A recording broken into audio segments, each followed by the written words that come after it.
আসসালামু আলাইকুম। আজকে আমরা পরিসংখ্যান ভূগোলের বিস্তার পরিমাপ অধ্যায় থেকে আরেকটা অঙ্ক করে দেখাবো।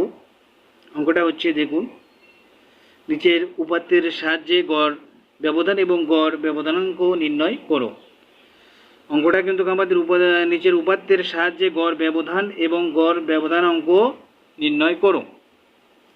তো এখানে আমাদের একটা উপাত্ত দেওয়া আছে। দেখুন, এই যে উপাত্তটা আমরা পেয়েছি, এখানে উপাত্তটা 5 থেকে 15, 15 থেকে 25, 25 থেকে 35, 35 থেকে 40, 40 থেকে 45 এই উপাত্তটা দেওয়া আছে। এই উপাত্ত থেকে আমাদের একটা সারণী প্রস্তুত করতে হবে। এখানে শ্রেণী বিরতি সিআই এবং গণসংখ্যা দেওয়া আছে। এফ সমান 5, তারপরে 4, 5, 2, 2। তা আমরা সমাধান করব। এখন সমাধান করে দেখাবো। দেখুন, গড় ব্যবধান নির্ণয় সারণী, গড় ব্যবধান নির্ণয় সারণী। তা আমরা দেখুন এখানে সারণীটা দেখায়। এই যে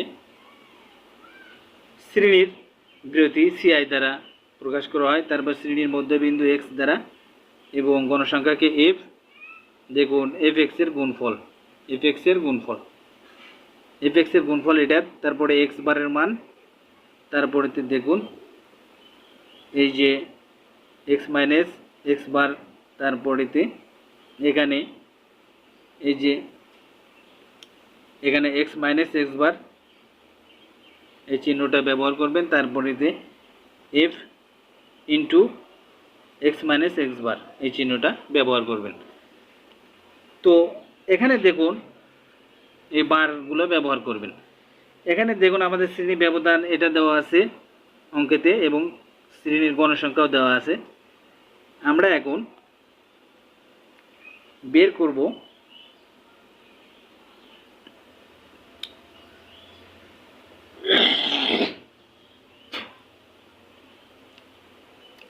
আমরা এখন এখান থেকে শ্রেণীর মধ্যবিন্দু আগে বের করে নেব।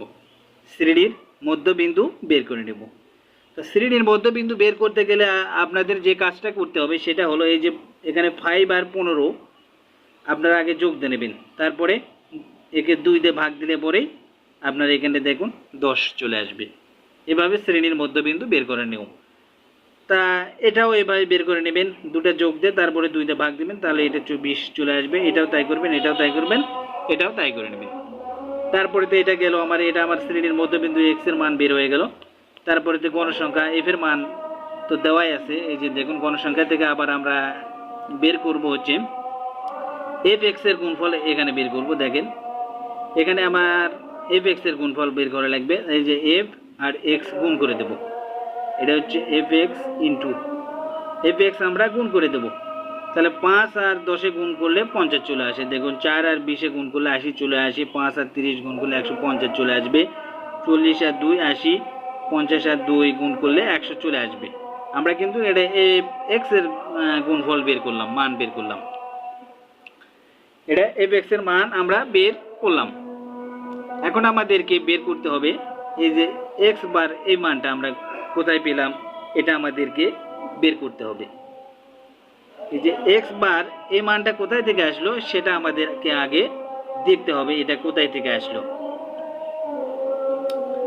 তা দেখুন আমরা এই মানটা, এই যে দেখুন এই মানটা আমরা বের করেছি। তার আগে দেখে নেই, এই যে দেখুন আমরা কিন্তু এখানে এন এর সংখ্যা কত পেলাম, 18।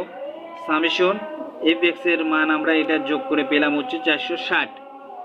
সামেশন এফ এক্স এর মান যোগ করে আমরা পেলাম 460। এই পর্যন্ত আপাতত আমরা করেছি।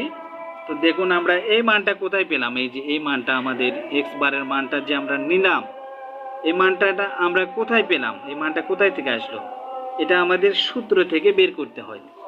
আমরা এখানে দেখুন, এখানে আমরা জানি গাণিতিক যোজিত গড় এক্স বার সমান, এই যে দেখুন এক্স বার সমান এই সূত্রটা summation F x divided N.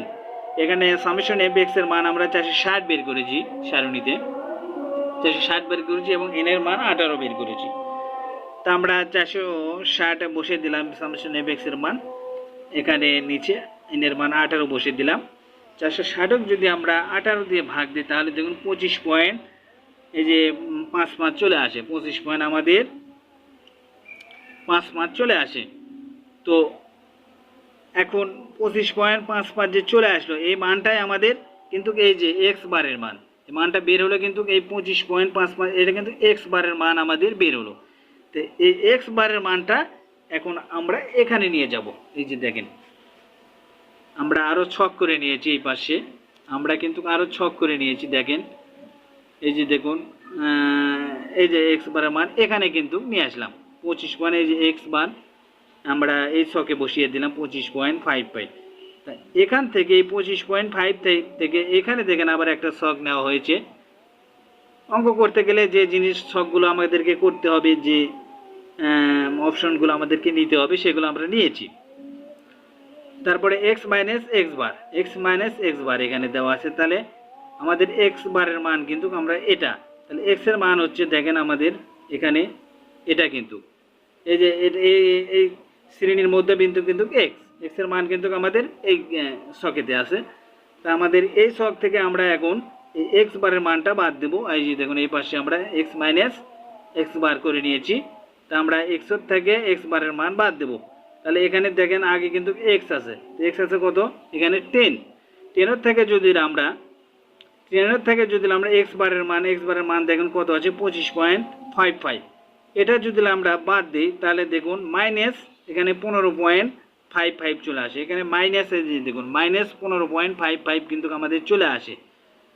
ঠিক আছে, আমরা মাইনাস 15.55 এটার থেকে পেলাম।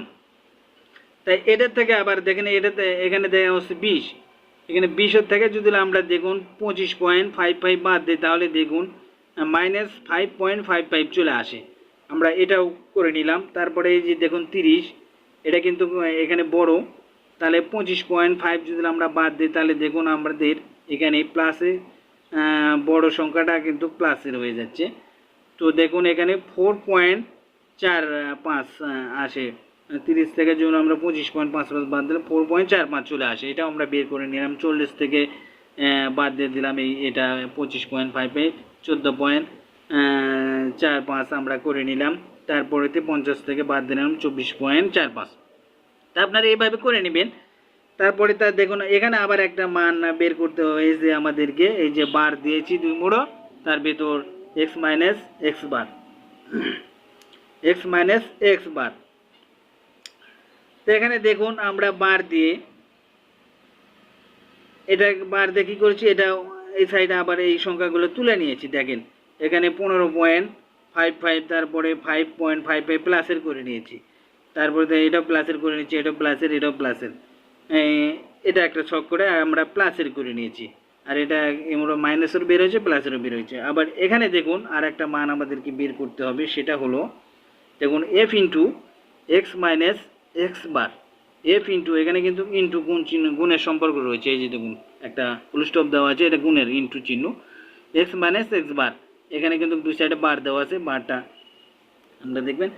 তো এখন ইন্টু সম্পর্ক আছে, এফ এর মান হচ্ছে এটা, দেখুন এফ এর মান কিন্তু আমাদের এই যে এখানে এটা, তো এফ এর মানগুলোর সঙ্গে আমার এটা হচ্ছে এফ এর মান, আবার এক্স মাইনাস এক্স বারের মান আমরা এই যে এই মানটা সব করে প্লাসের করে নিলাম। দেখেন বার এক্স মাইনাস এক্স বার সমান, দেখুন আমরা এই কটার সঙ্গে এখন ইন্টু সম্পর্ক যেহেতু এখানে আমরা গুণ করে দেব, তাহলে এফ এর মানের সঙ্গে আমরা গুণ করে দেব 15.55 গুণন 5।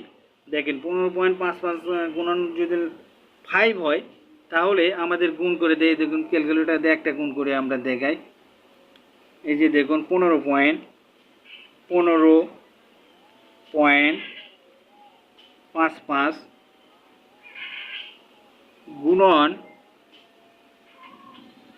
গুণন আমাদের কত এই সাইডে দেওয়া আছে, দেখুন এফ এর মান আমাদের 5 ইকুয়াল টু এই যে দেখুন 77 আমাদের 75 চলে এসেছে। ঠিক আছে, এই যে দেখুন আমাদের কিন্তু 77.75 চলে এসেছে। এই যে দেখুন প্রথম মানটা আমরা একটা মানে ক্যালকুলেটর দিয়ে বের করে দিলাম, যেহেতু এগুলো সারণী অনেক সময় লেগে যাবে। আমরা কিন্তু 77.75 আমরা অলরেডি পেয়ে গেলাম, একটা মান বের করে দেখালাম। তো এখানে আমরা 77.75 পেয়ে গেলাম। তারপরে দ্বিতীয়টার সঙ্গে আপনি দেখুন এই যে পরেরটা এফ এর মান 4, পরেরটা এখানে এটা দেওয়া আছে দেখুন, দ্বিতীয় মান দেওয়া 5.55, তাহলে 4×5=20, এটা 22.2 বের হয়ে আসবে। তারপরে 5-এর সঙ্গে যদি এটা গুণ দিয়ে দেন না 4.45, তাহলে দেখুন 22.25 বের হয়ে আসবে। তারপর 14.45-এর সঙ্গে যদি আমরা এটা গুণ করে দিই তাহলে 28.9 চলে আসবে। তারপর আমরা 24.45-এর সঙ্গে যদি গুণ করে দিই তাহলে দেখুন আমাদের 48.9 চলে আসবে। এভাবে টোটালে আমাদের এখানে আমরা এই মানটা যোগ করে দেবো, শেষের এই শখের মানটা আমরা যোগ করে দেবো। এই মানটা যদি আমরা যোগ করে দিই, দেখেন আমাদের মানটা যোগ করে দিলে সামেশন এফ বার এক্স মাইনাস এক্স বার সমান আমাদের বের হবে 200। আমাদের মান বের হলো এখানে 200, ঠিক আছে। দেখুন আপনার সুন্দর করে দেখেন, আমাদের এখানে মান কিন্তু বের হলো 200। শখটা আপনাদেরকে আগে বুঝতে হবে, তা নাহলে আপনারা অঙ্ক করতে পারবেন না। শখ অবশ্যই গুরুত্বপূর্ণ। তো এখন চলুন আমরা এই মানগুলো এখন আমাদের সূত্রে বসে দেবো। এখানে দেখুন এন এর মান 18, সামেশন এফ এক্স এর মান 460 এবং সামেশন এফ বার এক্স মাইনাস এক্স বার সমান 200। আমরা এই মানগুলো এখন সূত্রে বসে দেবো। চলুন দেখি সূত্রে বসে দেই। আমরা কিন্তু আগে একটা সূত্রতে ওই 25.55 বের করে নিয়েছি, এই যে দেখুন গাণিতিক যোজিত গড়। তারপরে আমরা এখন জানি গড় ব্যবধান। এই যে দেখুন গড় ব্যবধানের যে সূত্রটা এমডি সমান সামেশন এফ বার এক্স মাইনাস এক্স বার, তারপরে এমডি বার দেবেন ডিভাইডেড এন। তা আমরা কিন্তু এটার মান কিন্তু আমরা দেখুন এটার মান এখনই দেখে আসলাম 200 বের করেছি। তারপরে এন এর মান কিন্তু আমরা 18 বের করেছি।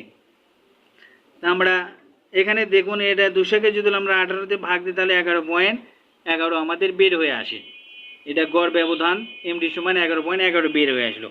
অতএব দেখুন এখানে গড় ব্যবধানাঙ্ক, আমাদের গড় ব্যবধানাঙ্ক সিএমডি সমান এমডি ডিভাইডেড এক্স বার গুণন 100, ঠিক আছে। এখানে 100 শতকরা বের করতে হবে। তো এখন আমাদের এমডির মান কিন্তু আমরা বের করলাম, এই যে দেখুন গড় ব্যবধান এমডির মান কিন্তু আমরা বের করলাম 11.11 বের করলাম। তা আপনারা এমডির মান এখানে বসে দেবো। দেখুন এমডির মান 11.11 গুণন 100। এই যে দেখুন এক্স বারের মান আমাদের কত এখানে বের করেছি আগে। এখানে আমরা এক্স বারের মান কত বের করেছি, এই যে দেখুন 25.55। আমরা কিন্তু এক্স বারের মান এটা বের করেছি, গাণিতিক যোজিত করে এক্স বারের মান আমরা 25.55 এবং এমডির মান 11.55। তা আমরা দেখুন এখানে মান বসিয়ে দেবো 11.55 গুণন ডিভাইডেড 25.5, এক্স বারের মান বসে দিলাম গুণন 100। এখানে দেখুন 11.11 ভাগ 25.55। এখানে দেখুন এই 100 দিয়ে যদি আমরা এটাকে গুণ দিই 11.5, তাহলে 1100 অলরেডি 1100 চলে আসে, 1111 চলে আসে।